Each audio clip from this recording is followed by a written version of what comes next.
La nomination de Madame Audrey Azoulay au poste de directrice générale de l'Organisation des Nations Unies pour l'éducation, la science et la culture UNESCO a été confirmée vendredi par la conférence générale de l'organisation.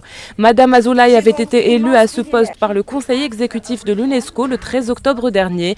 Elle avait obtenu alors 30 voix sur les 58 que compte le conseil exécutif, contre 28 voix pour son rival le Qatari Hamad bin Abdulaziz Al-Kawari. Madame Azoulay succède à la Bulgare Irina Bokova qui a assuré 2 mandats de 4 ans à la tête de l'organisation onusienne. Je veux d'abord dire ma reconnaissance aux États membres, à la conférence générale, pour ce choix qui vient d'être fait.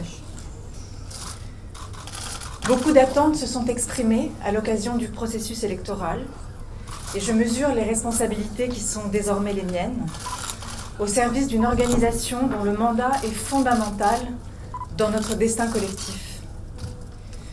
Nous vivons dans un monde où les sociétés sont interconnectées, un monde qui est complexe, qui est confronté à des défis auxquels aucun État ne peut répondre seul. Je les cite rapidement.